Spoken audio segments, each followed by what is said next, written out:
설교를 시작하면서 영국의 시인이었던 시 스와인의 글을 소개하겠습니다. 가정은 사랑하는 사람들이 있는 곳입니다. 어떤 것이든 애정을 느끼는 것이 있어야 합니다.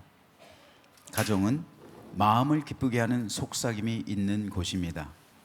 아무도 반갑게 맞이할 사람이 없는 곳을 어찌 집이라고 할 수 있을까요?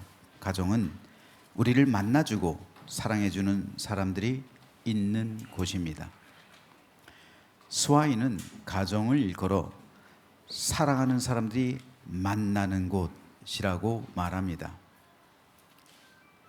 즉, 가정은 마음을 기쁘게 하는 속삭임이 있는 곳이고 나를 반갑게 맞이해주는 사람이 있는 곳이라는 말입니다. 이게 단순하면서도 아름답고 행복한 가정의 기초가 되는데 대부분의 가정은 이렇지 않은 것을 봅니다. 지금 많은 가정에서 반려견들 그리고 반려묘를 키우고 있어요. 그 이유 가운데 하나가 마음껏 사랑할 대상이 있기 때문이고 내가 쏟아부은 사랑을 동물들은 절대 배신하지 않아요. 배신하지 않기 때문에 사람들은 배신합니다. 하지만 동물들은 내 반려견과 내 반려묘는 배신하지 않아요. 또 내가 집에 들어갈 때마다 나를 반갑게 맞이해 줍니다. 하지만 사람은 그렇지 않은 것 같아요. 심지어는 가장 행복해야 할 가정도 그렇지 않은 것 같아요. 여러분 한번 가정을 생각해 보십시오. 가장이 혹은 엄마가 하루 종일 밖에서 힘들게 일하고 들어갔는데 집에 갔는데 반겨주는 사람이 없어요. 아들, 딸들은 본체만 취합니다. 아내와 남편은 그냥 왔나? 하고 그냥 넘어가요. 반겨주는 사람이 없다면 그 심령은 외로운 거예요. 수고했다는 말 한마디가 하루의 피로를 씻어주는데 그런 말 듣지 못한다면 그 사람의 영혼은 고독한 거예요. 가정에서도 고독함을 느낄 수 있단 말이에요. 가정에서도 외로울 수 있단 말입니다. 하나님께서 최초로 사람과 사람을 지으시면서 만든 제도가 가정이에요. 남과 여를 창조하시면서 만든 제도가 가정이란 제도입니다. 즉 가정이란 인간 모든 사회에 있어서 기본적인 근간이 되는 하나님의 창조 질서입니다. 왜 하나님께서는 가장 먼저 가정을 창조하셨을까요? 가정은 인간 생존의 보금자리요 행복의 안식처가 되기 때문입니다.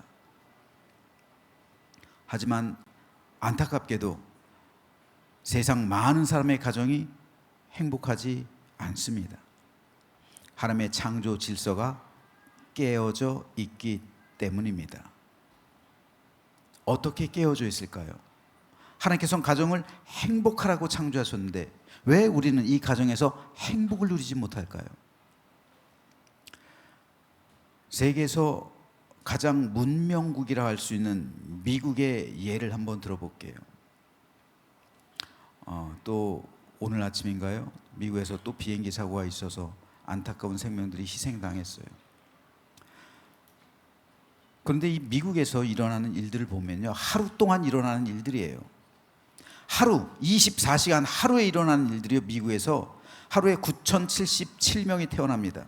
그중 1,282명이 사생자로 태어나요. 사생자란 정식으로 결혼하지 않은 상태에서 낳는 자녀들 사생아라고 하거든요.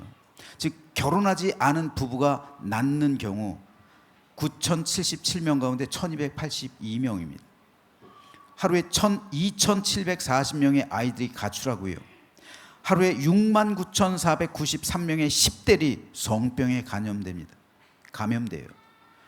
강간은 매 8분마다 한 건, 살인은 매 27분마다 한 건, 강도는 매 78초마다 한 건, 즉 1분 18초마다 매 1분 18초마다 강도 사건이 자동차 도난은 매 33초마다 일어납니다.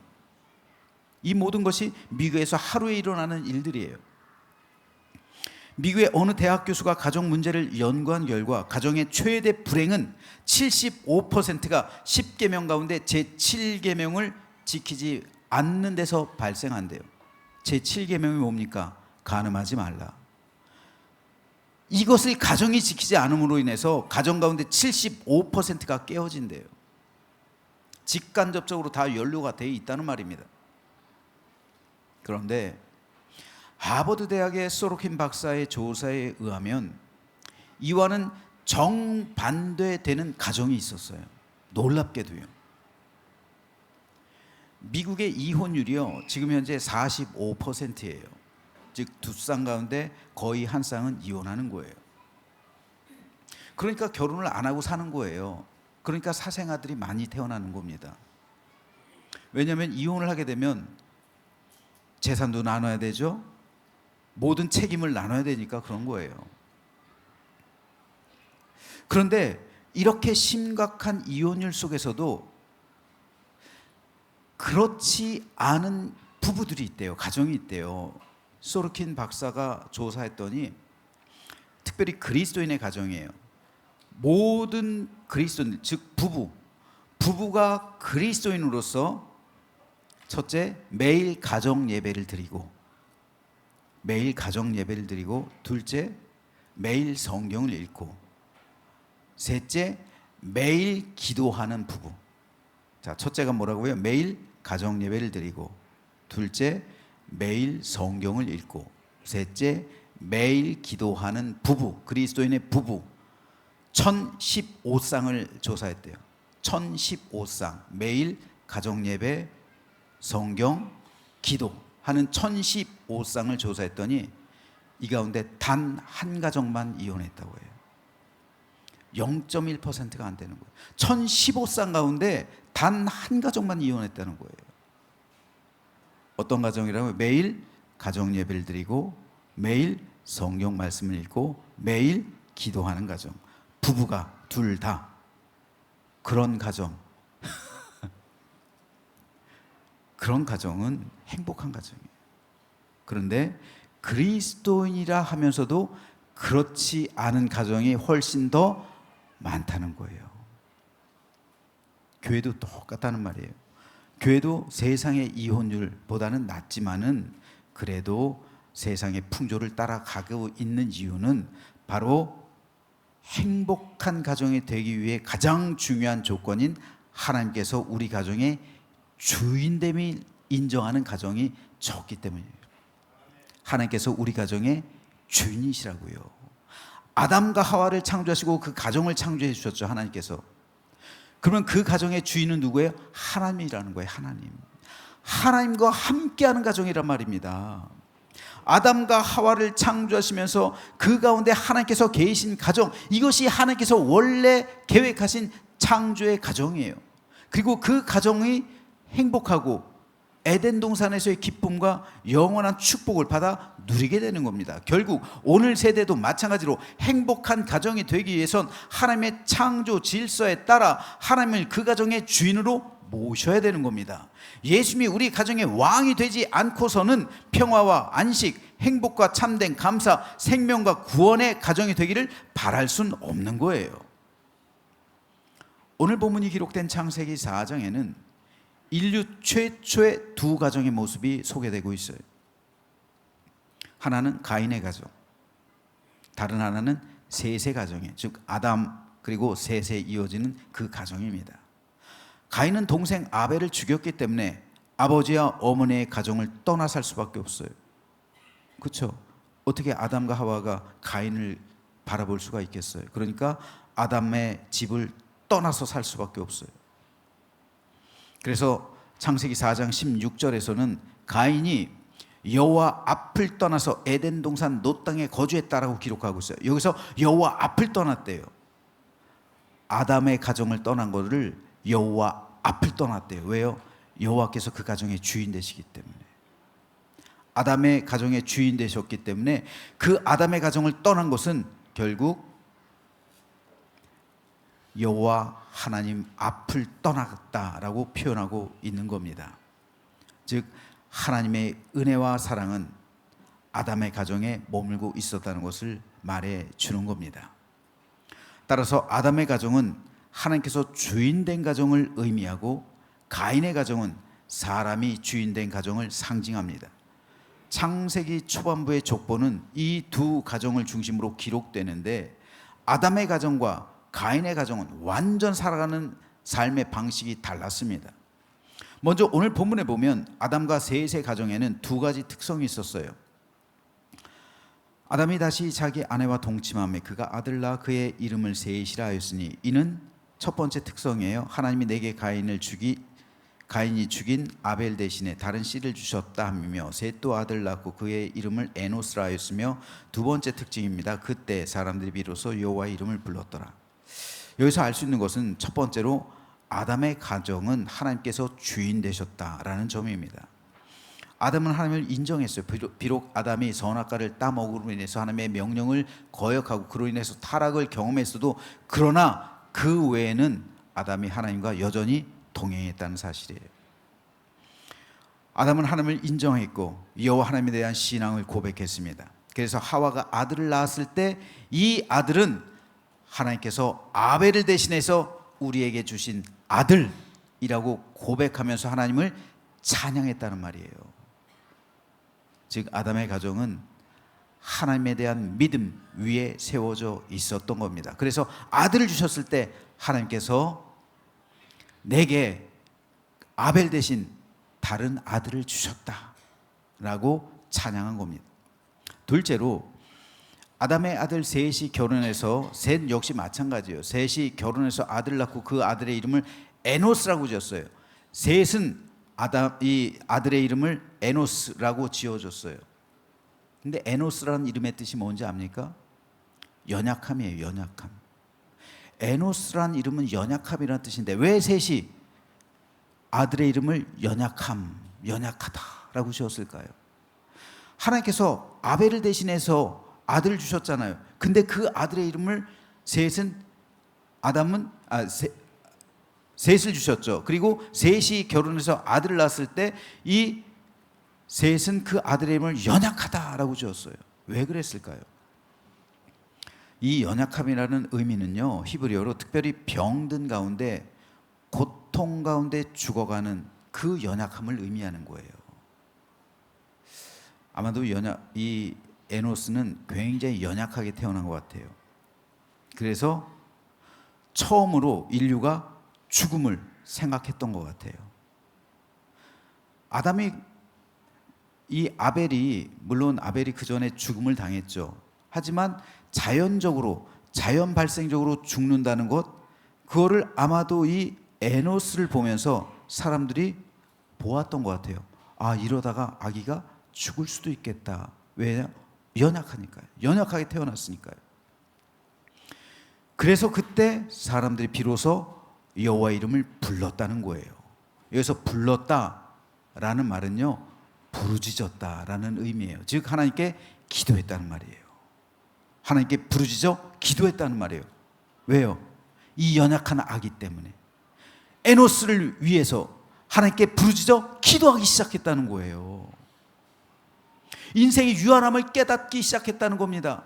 자연 발생적으로도 죽을 수 있다라는 인생의 유한함을 알게 됐다는 거예요.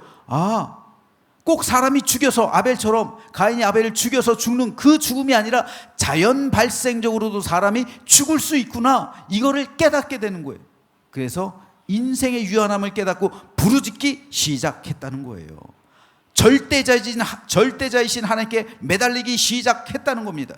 즉 아담의 가정은, 셋의 가정은 어렵고 힘들고 고난 가운데 죽음에 직면했을 때 하나님을 찾았고 하나님께 부르짖었고 하나님께 나아가 매달렸다는 말입니다. 이건요, 믿음의 가정만이 할 수 있는 거예요. 믿음의 가정이기 때문에 부르짖을 수 있는 거예요. 어려움이 있으니까. 여러분의 가정 마찬가지예요. 우리가 인생을 살아보면 어려울 때가 많아요. 그리스도인이라고 해서 모든 어려움, 고난, 역경, 환난, 교통사고, 암 이런 거 면제되는 게 아니에요.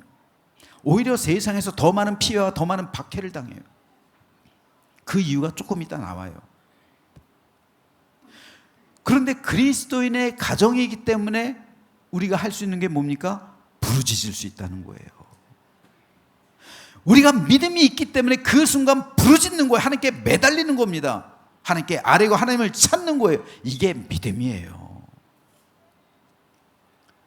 평강의 주께서 이렇게 매달리고 하나님을 찾는 우리 모든 성도에게 이 시간 함께 하시기를 소망합니다. 그래서 하나님께서 부르짖는 그 모든 기도를 들으셔서 여러분의 가정의 모든 문제를 풀어주시고 하늘의 위로와 복으로 충만케 하시는 복된 주일 되시길 주님의 이름으로 축원합니다. 반면 가인의 가정은 그러지 않았어요. 아담의 가정이 하나님께 부르짖었던 것과는 달리 가인의 가정은 교만했습니다. 스스로의 힘으로 모든 것을 해결하려고 했어요. 여러분 세상적으로 볼 땐 가인의 가정이 되게 멋있어 보여요. 스스로 모든 걸 하래요. 하나님의 도움 안 바래요. 그냥 내 힘으로 살아가는 거예요. 그 가정의 특성은 한마디로 인본주의입니다. 그래서 가인의 가정이 세속 문명을 건설한 거예요. 인류의 문명은요, 가인의 후손들이 건설해 나온 거예요. 세속 문명입니다. 도시를 만든 거예요. 바벨탑과 같은 도시를 만들어요. 세속 도시, 세속 문명을 만들어 나가요. 세속 도시와 세속 문명의 특성이 뭡니까? 인본주의잖아요. 인본주의. 점점 인본주의가 심화될수록 하나님을 떠나 타락하게 되는 거예요. 세속화되는 거예요. 교회가 인본주의에 물들게 되면요, 이건 세속 문명이 돼. 세속화라고 하는 거예요. 이걸 세속화. 믿음의 세속화. 인간 중심으로 생각하고 사람 중심으로 모든 의사소통이 되고 사람 중심으로 판단하고 결정하는 그 모든 것이 바로 인본주의의 뿌리인데, 이것을 교회가 받아들이면 교회 세속화라고 할 수 있는 거예요. 즉 세상을 따라간다고요. 오늘 보면 바로 앞에 있는 가인의 가정에 보면 야발, 가축 치는 자의 조상이 되었습니다. 유발, 수금과 퉁소 잡는 자의 조상이 되었어요. 두발가인, 구리와 쇠로 여러 가지 기구를 만드는 자의 조상이 되었어요. 하나님께서 이들에게 재능을 주신 거죠. 야발, 유발, 두발가인 모두에게 재능을 주셨는데, 이 재능은 하나님을 찬송하고 하나님을 찬양하고 하나님께 영광 돌리기 위해서 주신 재능이죠. 하지만 이들은 자기의 재능을 하나님께 영광 돌리는 데 활용한 것이 아니라 오로지 자기의 기쁨, 자기의 영광, 자기 유익을 위해 이 재능들로 세속 문명을 만들어 나갔던 거예요. 이것을 잘 보여주는 것이 라멕이라는 사람입니다. 라멕은 2명의 아내를 두어요. 또 사람을 죽입니다. 이것은 하나님께서 세우신 가정의 모습이 아닙니다. 따라서 가인의 족보는 인본주의로 타락한 가정, 타락해져 가고 있는 그 가정의 모습을 보여주고 있는 거예요. 그러면 세상에는 2가지 가정이 존재합니다. 하나는 하나님이 중심된 세세 가정과 같은 그런 가정, 또 하나는 사람이 다스리는 인본주의적인 가정입니다. 즉 신본주의의 가정과 인본주의의 가정으로 나뉘게 된다는 거예요. 신본주의의 가정은 구원의 역사와 계보를 이어가는 가정이 되고, 인본주의의 가정은 멸망과 심판의 계보를 이어가는 가인의 가정이 되는 겁니다. 창세기 3장 15절에는 여자의 후손이란 말이 등장하는데, 여자의 후손이란 곧 우리 주 예수 그리스도를 상징해요. 즉 주님은 사탄에 의해 십자가에서 죽임 당하실 것이지만 사탄의 머리를 밟고 승리하실 것이라는 하나님의 선언 말씀이었던 겁니다. 그런데 이 여인의 후손이 누구의 가정에서 나와요? 셋의 가정에서, 신본주의의 가정에서 나온단 말입니다. 세상에서는 세속화된 가인의 가정이 더 잘 살 수 있어요. 아니 실제로 더 잘 살아요. 그렇잖아요 여러분. 안 믿는 사람들이 더 잘 살고, 부자 보세요. 부자들, 세계 부자들 보십시오. 믿음이 없는 사람들이 훨씬 부자가 많아요. 그럴 수밖에 없는 게, 예수님이 이 땅에 오시기까지, 재림하시기까지 공중 권세는 당분간 마귀에게 내준 바 되었다. 성경에서 말씀하고 있잖아요. 즉 사탄이 공중 권세를 잡고 있다고요. 그러므로 악의 세력이 이 땅을 다스리고 있다고요. 가인의 족보엔 야발, 유발, 두발가인, 라멕과 같이 세속 문명을 만들어간 사람들이 등장해요. 라멕이 세속 문명을 만들어가니까 그 이후로 사람들이 일부 다처제를 하잖아요. 그 이후로 자기의 유익을 위해 사람을 죽이기까지 하잖아요. 하지만 아담과 셋의 족보엔 이런 기록이 나오질 않아요. 즉 셋의 가정은 세속 문명을 만들어간 것이 아니라 신본주의, 즉 하나님 중심으로 살아갔다는 것을 의미하는 거예요. 이것은 초월적인 믿음이에요.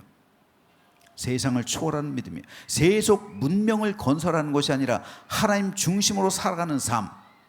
오늘날도 여전히 이 두 가지, 세속 문명에 함몰된 가정이 있을 수 있고요, 그리스도인의 가정 가운데서 그런 삶을 살아가는 가정이 있을 수 있고, 그러나 하나님 중심으로 사는 가정이 있을 수 있습니다.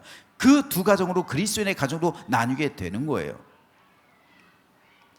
그런데 세상에서는 세속화되어서 세상과 영합하고 악하고 타락한 가인의 가정이 더 잘 살고 더 잘 됩니다. 더 번영하고 더 형통해요.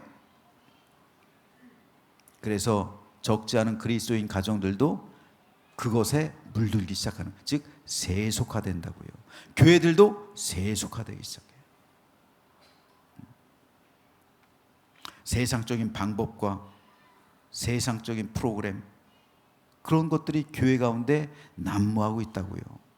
대신에 하나님께서 원하시는 기도, 또 신실한 믿음 가운데 살아가는 헌신, 이런 것들은 적어지고 있단 말입니다.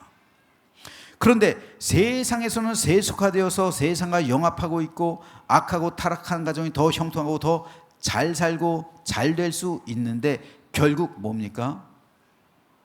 결국은 어떻게 돼요? 그들은 구원의 역사, 생명의 계보에는 들어올 수 없는 겁니다. 이것을 제가 지난주인가요? 지지난주에 말씀드린 아삽의 깨달음이잖아요. 성소에 들어갈 때야 내가 깨달았습니다. 이들에게 종말이 주어졌는데 이들은 영원한 심판 가운데 들어갈 수밖에 없구나, 이걸 깨달은 거예요.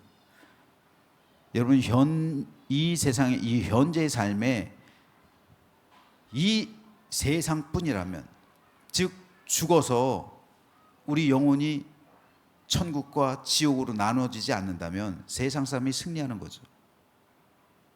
하지만 죽음 이후에 천국과 지옥이 있음을 우리가 믿기에 우리는 신본주의로 살아가야 하는 거예요. 이게 진짜 승리입니다. 우리 주님께서 이 땅 다시 오실 때 가인의 가정 모두 다 멸망하게 될 겁니다. 그러므로 이 세상에서 우리가 살아가면서 가장 행복하고 기쁜 것은, 가장 좋고 가장 아름다운 가정은 신본주의적인 믿음 위에 세워져 있는 가정입니다. 하나님이 중심이 된 가정, 그 가정이 가장 행복한 가정이란 말이에요. 더 이상 큰 복이 없습니다. 저는 저와 여러분의 가정이 이렇듯 구원의 계보를 잇는 믿음의 가정이 되기를 소망합니다. 그래서 오늘 본문에서 등장하고 있는 셋의 가정처럼 하나님께서 책임져 주시는 가정이 되고, 이를 통해 하나님을 송축하고 하나님을 찬양하며 영광 돌리는 가정이 되기를 소망합니다. 그래서 어떤 가정이었다고요? 그리스도인의 부부가 드리는 그 가정, 매일 예배를 드리고 매일 성경을 읽고 매일 기도하는 가정.